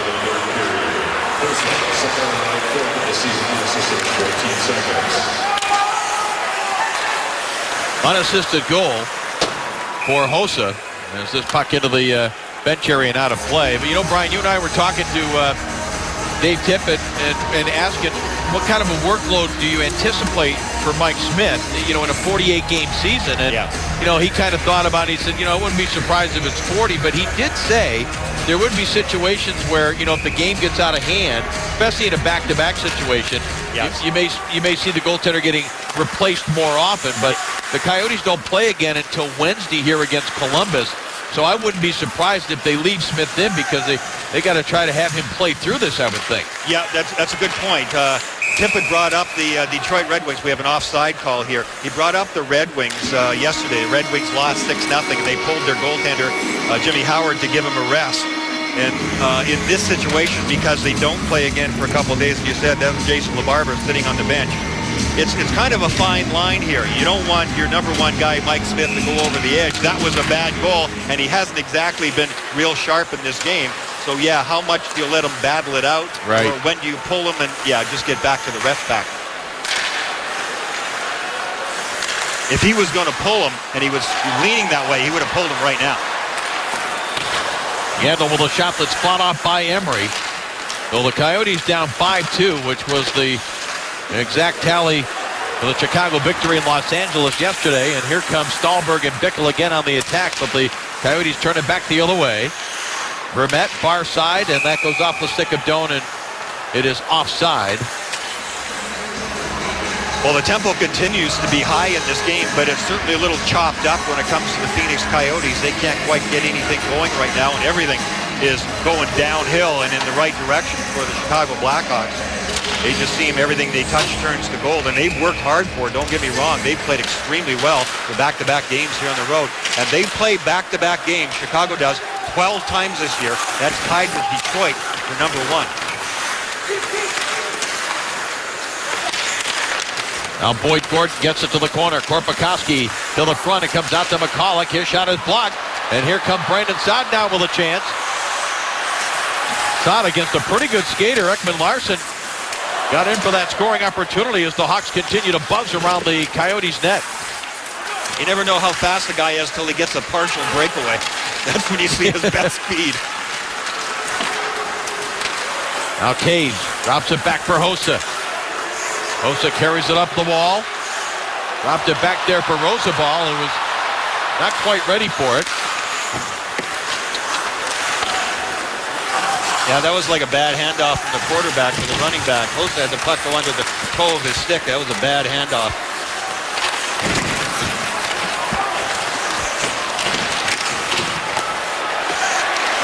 Now it's finally sent by the Hawks back into the Phoenix zone, and we got Tempers a bit short here right by the Chicago bench. Rusty Klesla's in there with Bolin. Bolin's not afraid to get in anybody's face. Marian Hossa's in there. That was after the puck came out of the Chicago zone well behind the play. Hossa's going to go. No Rusty Klesla. Looks like nobody from Phoenix is headed there. Oh yeah, the door is open now. Second minor penalty of the game against Hossa. Here comes the play along the wall. It was on the near side boards. And, Marian Hossa was very aggressive to say the least. He didn't like that little shot in the back. And Klesla was really trying to keep him in position so he could stay inside the blue line. Hossa gives him a chop on the back of the leg, then a couple of other shots. Yeah, that one's on Marian Hossa, and he is the only guy in the box. So power play here for Phoenix. Big time for them to turn it around.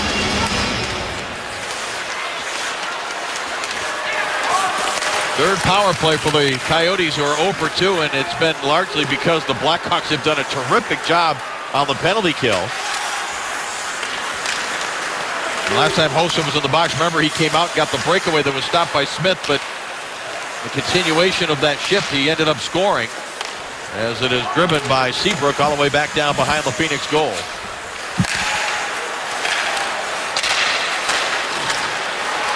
Now a burst of speed by Bottker gets in, and Emery sliding across, making the save. That's one of the best chances they've had on the rush in the last 20 minutes. Bottker coming late on the play, and he is fast. That was well designed, and he's got that kind of speed. He's able to create room for himself there. Good work by Seabrook and Keith the last minute to at least be waving sticks in there and make it difficult for him to get a good clean shot away. By the time he was able to protect the puck, he was on such a bad angle that the goaltender Emery was able to cut it off. Face-off controlled by the Coyotes. Ekman Larsson, though, tried to get it through for a leak. And it's sent all the way back by the Hawks into the Coyotes' end. Here is Yandel with it. Yandel plays it ahead. Ekman Larsson lays it down behind Emery, and the Hawks able to clear it back the other way. Johnny Oduya doing a nice job getting in the corner there, and he said something to Ray Emery along the lines of, nice pass there, well done. He got open, the goaltender gave it to him, they got it down the ice. Communication is really important early in this season, especially when they only had 5 days or so to practice before they started playing. Back to Yandel with a high shot, just missed the net on the stick side. Hawks get to it, but it's the Coyotes who outnumber them on the boards. Now Lombardi hands it off for Yandel. Yandel drops it back for Ekman Larsson with a shot. Emery the save, and he's got it covered as Doan and Hjalmarsson continue to battle. Phoenix doing the right thing here. They're trying to get involved physically, trying to get Chicago backed off. They probably won't be able to do that, but it's the right thing in this situation. If you're a Coyote, you got to play physical. Try and turn this momentum around. Don't take anything physically, but try not to take any penalties at the same time. Shane Doan gets it just right this time. He takes a shot, gives one to Hjalmarsson, and the rest is just verbiage.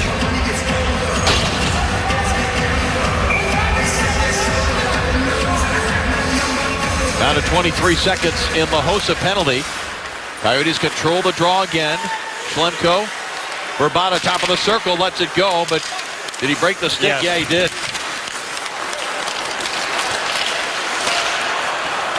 Good job by the Hawks to clear the zone. Down to 5 seconds in the Hossa penalty. He gets up in the penalty box ready to come out.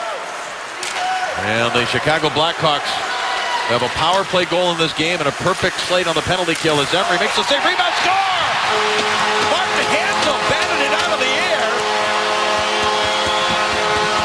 And the Coyotes back to within 2 with 15:22 still remaining.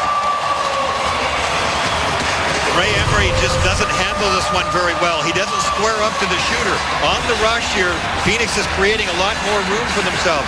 And see how Emery, that puck was going wide. He actually brought this on himself. He doesn't field it cleanly on the initial shot. and now he's looking for it.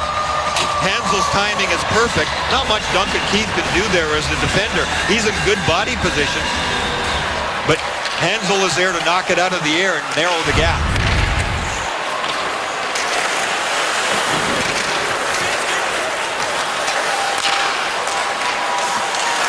Gordon had it knocked away by Taves. Now Hossa right back the other way.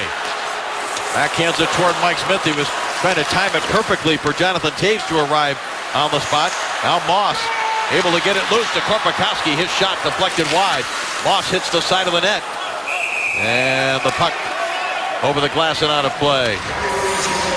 Remind you of the upcoming games here on the NBC Sports Network tomorrow at 7:30 Eastern. The Red Wings and the Blue Jackets. Tuesday night at 7:30 from Newark, New Jersey, the Devils and the Flyers. Philadelphia 0-2 to start the season. The Devils just their second game. They opened with a 2-1 win over the Islanders, and the Bruins and the Rangers on our rivalry Wednesday. And the second meeting already in the season. Of course, the Bruins won the first meeting 3-1. And as I mentioned earlier, the Rangers losing their home opener 6-3 against Malkin, Crosby, and the Penguins. And while we're talking about other teams and scores, how about some words for the over 40 set in the National Hockey League, getting points. Here's Dolan, backhand, he scores!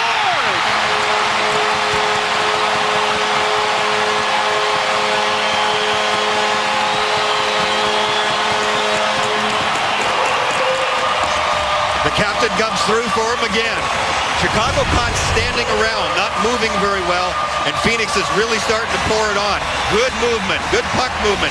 Doan into the middle of the ice, and that was a beautiful reception of a pass, which was really hard pass. Stick handles into a really tight space, and Doan makes the play. Yandel coming in from the point. McCall, makes that pass across. And Shane Doan with some terrific hands there in a clutch play to make it a one-goal game. Phoenix was fading for a while, not now with these two quick goals. Well, Chicago's called the timeout here, Brian, and I got to tell you, most of the conversation in the press box up here during the second intermission, Joe Quenneville's team kind of turned the momentum around, obviously, with the 3 straight goals to make it 5-2, but a lot of people up here, Brian, were talking about Ray Emery and the fact that he was fighting the puck so much that the Coyotes needed to just continue to try to get pucks at him, and maybe some shots will start to go in. No doubt. Well, the Hansel goal, like I talked about, the pass, the shot from the outside was going right through the crease. He just plain mishandled it and left it right out in front for Hansel to put in. So both goaltenders here actually have struggled a little bit. You can't say that Mike Smith's been exactly clean in this game as well. Difficult for the goaltenders. They haven't seen as much rubber as they would have liked to. Haven't had the training camp. Haven't had the preseason. So just not enough feel. We saw that in the game really yesterday. Corey Crawford didn't play bad, but he wasn't under a lot of pressure by LA. But even Jonathan Quick didn't look that sharp yesterday for the Kings as well.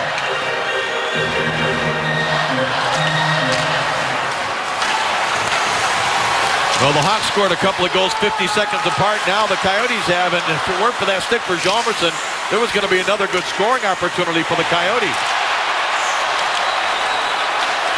Now the Hawks back the other way. 5-4, Chicago leading. Pass to the front, Smith! What a stop, and now it's in! It bounced up in the air, it went over his glove and under the bar, and the Blackhawks come right back, and they make it 6-4. What a hockey game this is, and Mike Smith is bashing his stick against the goalpost. He is so angry. A smart move by Joel Quenneville to come back with the Bolin line, his biggest and best puck possession line that's really dominated a lot of shifts. Sharp on the rush, stops up, Bolin going to the net hard. The pass is perfect. Smith only gets a piece of it, and you can see the futility in his action afterwards in trying to find a handle on it as he's falling backwards. And he was not a happy camper when he got up. But terrific play by Sharp and by Bolin. The pass was perfect, the timing was perfect, and the result was what they needed. Boy, this is the kind of game and the kind of score, Brian. We talked about it yesterday before the opening of the season. How many of these type of games would we see? Because systems weren't in place and because a lot of these number one goaltenders, unlike some skaters, haven't played against high-level competition, in some cases since last April. Yes, that's true. Or some of them went over early to Europe and played a few games and then came back, but the gap in between is just too long. It's really tough for those goalies when they're not seeing rubber. Well, Mike Smith obviously not very happy with the fact that he gave up that goal to restore the 2-goal margin for the Hawks.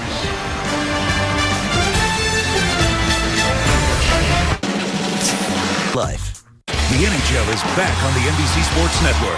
Tomorrow, the Red Wings battle the Blue Jackets. Tuesday, the Flyers face off with the Devils. And on Wednesday night rivalry, the Bruins take on the Rangers. This week, the NHL is on the NBC Sports Network. Boy, what a strange game it has been. And a 4-2 lead for Chicago 14 seconds in. This went to video review, but no question, it crossed the line. And then the Phoenix Coyotes, after failing to score on the power play shortly after, get a pair. Hansel knocked it out of midair, and then Doan going to the net. And then this strange one with Bolin for Chicago going to the net, getting his second of the game. And Brian, you just get the sense that we're not done yet in terms of pucks going to the net. Yeah, that's for sure. Both teams are better than the goalies are at this point, so they're just going for it. Here is Sharp from Bolin, and that is gathered up by Mike Smith. Yeah, a little bit of a mock cheer there for Mike Smith from his own fans. They'll turn on you early sometimes. This guy was unbelievable in the playoffs last year. Yeah. I mean, a .944 save percentage in the playoffs was spectacular. Yeah. And you ask these Chicago Blackhawks, Joe Quenneville said to me today, he said, we couldn't score on the guy last year. We just couldn't. They outshot Phoenix incredibly for the series and could not score on Smith. No icing here. Leddy's got to play it with Moss right on him. Up the far side, Stahlberg couldn't get it out. Leddy has it again. Now Roosevelt, who's got a couple of assists here tonight, got away with a dangerous pass, and it's Spring. Stahlberg got a breakaway that is stopped by Smith.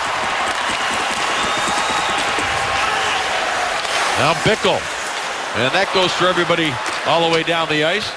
That was an oh my by the Phoenix Coyotes because Stahlberg was all alone. Keith Yandel had jumped up in the middle of the ice and really got aggressive.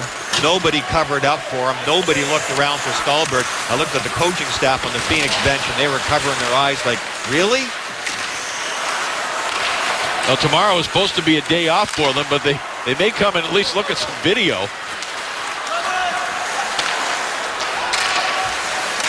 Now Keith and hit the stick of one of the Coyotes. Seabrook recovers and Bollig bounces it in on Smith, who stops it. Now looks to clear it himself, and he gets it all the way to Doan. Doan winds up. Now he lets it go. Saved by Emery. And boy, Shane Doan can really shoot a puck. Oh, he's got a really heavy shot. Now this reminds me of the river hockey, which is what we refer to it as, that the players have been playing for the last month. Smith is really good with the puck, and look what he does. He just shoots it right up the ice to Shane Doan. Now they haven't been playing systems for the last couple of months. The players haven't, unless they've been playing on a team. A lot of guys didn't play on a team, so they just go out and scrimmage, and they do stuff like this. So we end up back and forth, and that's what we've got going on here now. Now a whistle and a penalty coming, I believe, against Bravada. the Coyotes. Yep, Bravada going right to the box.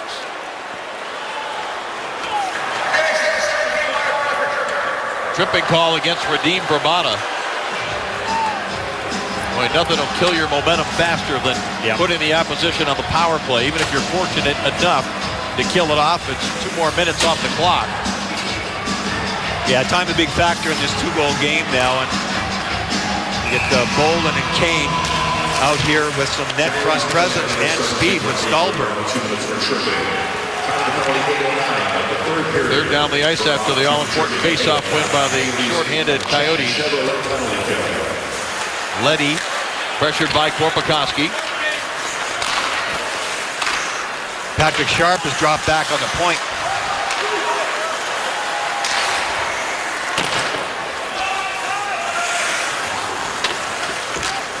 Now Leddy has it again. For Patrick Kane. Good stick by Moss. Now Lombardi turns it back the other way. He's got good speed to the outside. Good stick by Leddy. Broke it up. And Moss had it taken away. Bolin Dumps it in along the boards behind Smith. Ekman Larsson will just shoot it right back down the ice.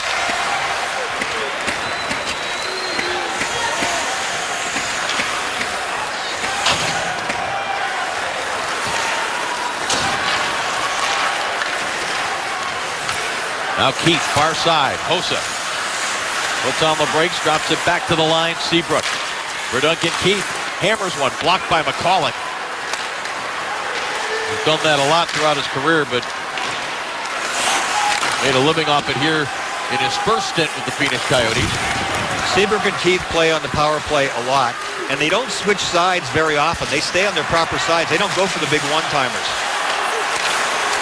Klesla off the boards. McCulloch will send this one all the way back down the ice. And Emery deflected that puck, but it got into the area where he's not allowed to handle it. And we hit the halfway mark of this third period in what's been a terrifically entertaining game. Probably not for the coaching staff. Frolik got a shot through that was stopped by Smith. Derek Morris starts it back the other way. Morris across the line. Rabada's out of the box. Off the side of the net. Now Doan recovered.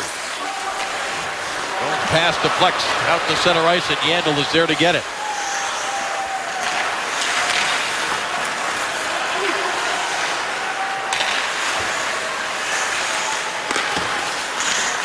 Doan tried to get it into the zone. Second effort, he was able to do it, but it's Rosabal. Taken right back by Doan. Fakes the shot. Now sets it up. Save made. Emery. Rebound chance is stopped as well. Doan crashing the net. What a terrific job by Shane Doan. Boy, did he sniff that play out, stole the puck, and got it right into Verbata's wheelhouse in the middle of the ice. They're still coming on. There's Shane Doan across the Verbata, that close to getting within one. Whenever Network. During the last break, there's Shane Doan. Little pep talk with Mike Smith. Come on, buddy. Hang in there. We're coming back. We're going to do this. We'll get a couple for you. That's what captains do, right? Yep. Face-off win. Hansel, now Verbata in the corner, trying to go back to Hansel again, a design play. But here come the Hawks. Kane looking for Sharp, going to the net. Kane will shoot it. Saved by Smith.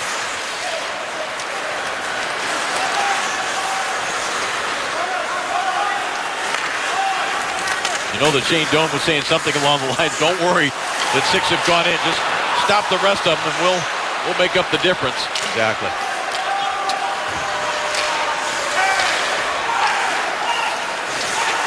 Phoenix wanted a penalty here because they thought Taves came on the ice before Bolin came off, but to no avail.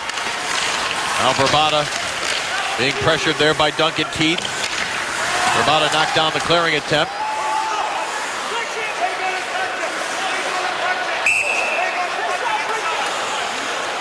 And a whistle is going to be a face-off in the Chicago zone. Monday, January 28th, the NBC Sports Network brings you a pop culture spin on the world of sports, introducing The Crossover with Michelle Beadle and Dave Briggs. Premieres Monday, January 28th from New Orleans, right here on the NBC Sports Network. Well, the little things from here on matter even more, like face-offs right here. Taves led the league last year, wins that one cleanly. And the Hawks dump it all the way back into the Coyotes zone.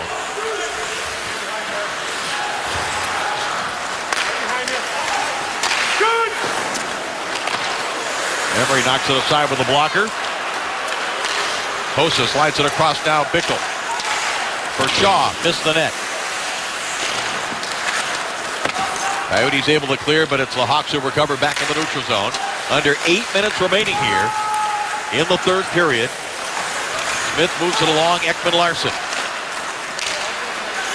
Doan knocks that pass down and puts it deep into the Chicago zone. Emery throws the ball. Vermette got in the way of that pass, but as he tried to move it to the point, the Hawks intercept and go back the other way. Nice job by Stahlberg and collect that pass, stay on side. Sets up Shaw, and a save by Smith. Good stick by Morris in the last second.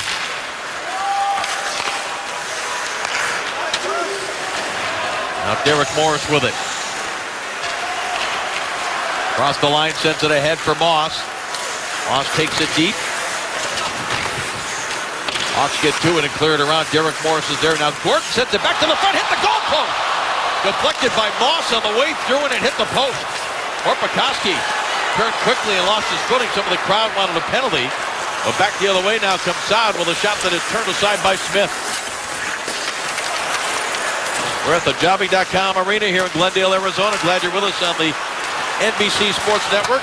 Beginning of our coverage of the 2013 National Hockey League season. 6-4. Hawks leading the Coyotes. Oduya with a shot right through, and Smith stops that one. Kruger for Frolik. Brandon Saad tried to get it to the front. It's blocked by Boyd Gordon, who hammers it off the glass and back into the Chicago end. Down to 6:20 remaining here in the third.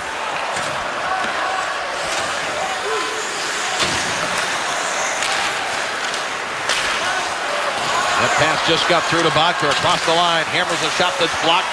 Bolin will lift it back the other way.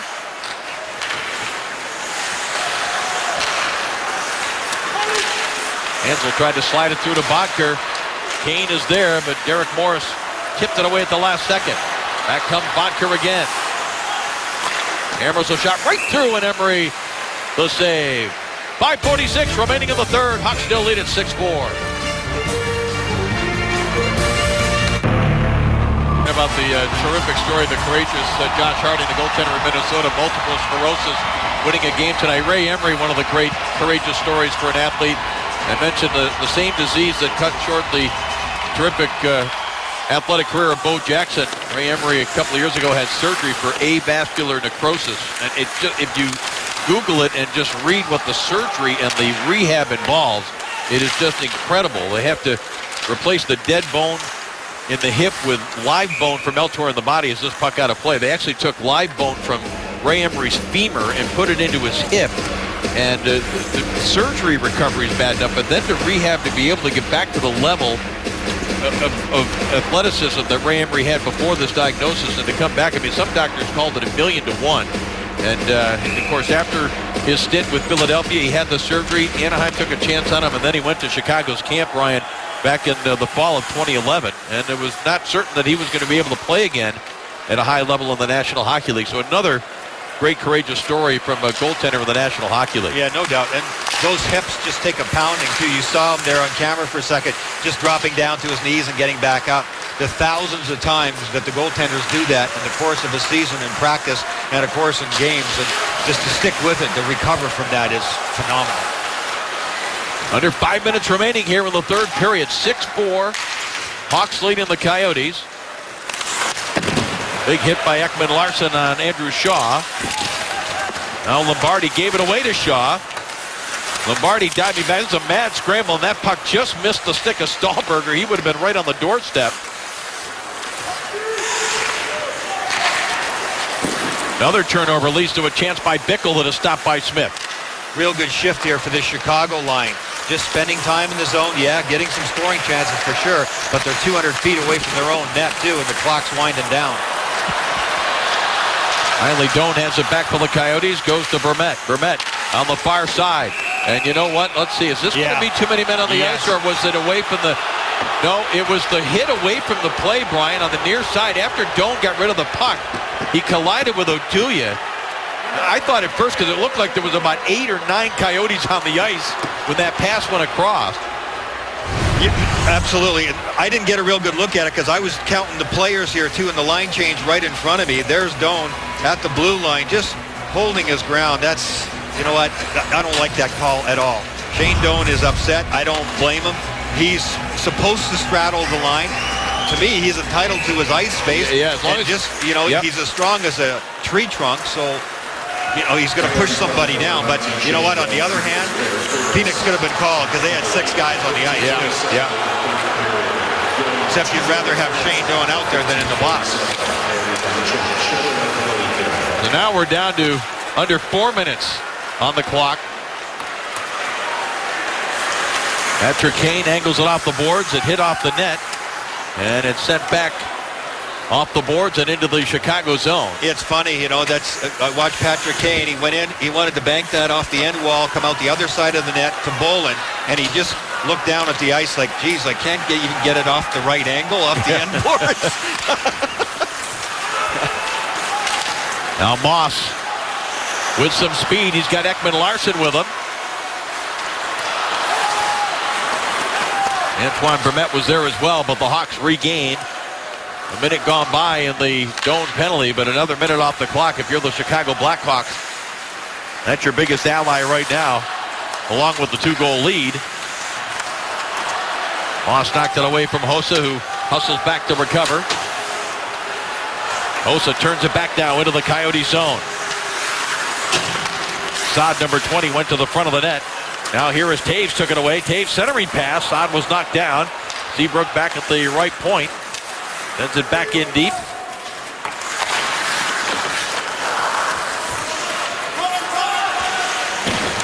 Phoenix Coyotes last year, Brian, as they clear this puck down the ice, had the 5th best goals against average over the course of 82 games of any team in the National Hockey League at just over 2.3 a game. Gave up 4 last night and 6 at least here tonight. Yeah, their systems are definitely not where they were last year, and we've talked a lot about that. All the teams are like that. Just not enough time they're thinking their way through. It's not natural yet. Those systems things are ingrained by practicing day after day and looking at video and getting the feel for it. The feel's not there yet. That's why I said earlier, this is like river hockey at times.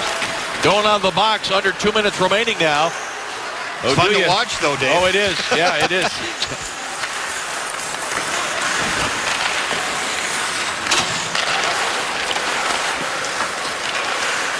Here is Stahlberg in the corner, battling with Schlemko. Stahlberg angles it off the boards. Now Bickle sends it down for Kruger. Kruger was hooked. Yep, Yandel's going to go. Frustration on the part of Keith Yandel, but he's going to the box. Those ones are really hard to defend. Shane Doan's really upset here too. He's in the face of Oduya. He and Oduya exchanged words a little while ago, and this goes back to Shane Doan straddling the blue line. He's still trying to make a point to Oduya. And Johnny Oduya is a lot smaller than Shane Doan is, but he's certainly not backing down that department. Doan still wants to talk to the referees about his last penalty. Frustration boiling over all the while. Yandel has gone back. Here's Oduya and Shane Doan. They're not going to let that one go anywhere. Tim Nowak, big guy. He gets in the middle, settles things down a little bit. We're back, that's for sure. Yep. The temperatures are up. We're right back in there. Yandel, that was a tough play. I mean, a spin-around move when you're defending in your own zone. You end up getting a tripping call a lot of the times what happened to Yandel. Power play here for the Blackhawks. In the last minute 20, they have a 2-goal lead. Seabrook with a shot that's blocked by Korpikoski. He's looking to break. Good read by Duncan Keith. Korpikoski's got great speed. Taves playing without a helmet. He lost it in the corner. Doing his best, Craig McTavish. The last player that played without a helmet in the National Hockey League. Jaws hit hard by Morris as the puck on the far side. Now it's picked up by Ekman Larsson. He gets it deep into the Chicago zone. And Taves gets off safely. He missed 23 games with a concussion last year. Yeah, he's not feeling good without that helmet out there, I can tell you that. Now deflected by Sharp into the Coyote zone. Ekman Larsson lost it in his feet for a moment. Now Patrick Sharp picks it up. Half a minute remaining in this one. Hawks are going to get off to a 2-0 start on the road where they're going to spend most of the first part of the season. Centering pass was blocked by McCulloch. Kane has it again. Now Roosevelt across for Leddy. Final 15 seconds.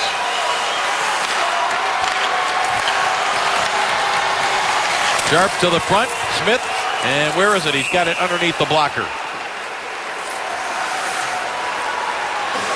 Chicago just letting the time whittle away on the power play, trying to create something, but mostly it's puck possession, and they know they've got this game in hand. And when you can allow Bolin and Sharp and Kane to go out there and just handle the puck all the time. That works well for Chicago, obviously. In the long run, they get more comfortable.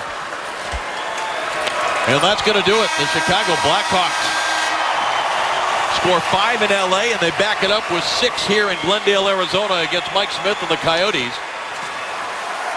And Joe Quenneville was able to get each of his goaltenders some action, with Crawford winning in Los Angeles and Ray Emery getting the victory here tonight. And 6-4 is the final score. And once again, Marian Hossa, who was the best player for the Hawks with his 3 points yesterday, backed it up with a couple of goals here tonight.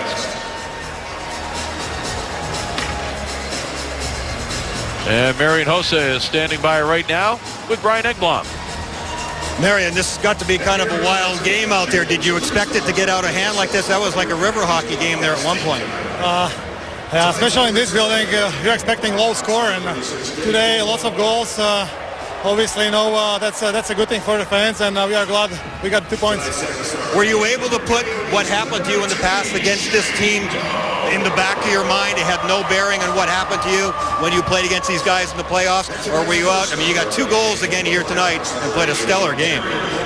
Well, I tried to approach as another game for me. I didn't think who we play against. I tried to prepare and like for another game.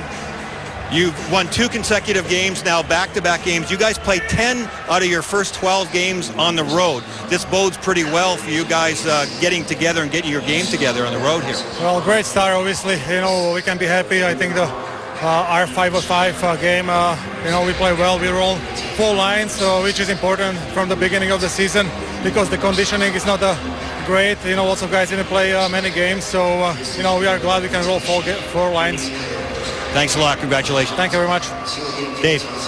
6-4, our final for Brian Engblom and the rest of our crew here in Glendale. I'm Dave Strader. Thanks for joining us. Let's send it back to the Bud Light postgame show. Bill and JR. All right, Dave, thank you so much. Day 2 of the NHL season. We've got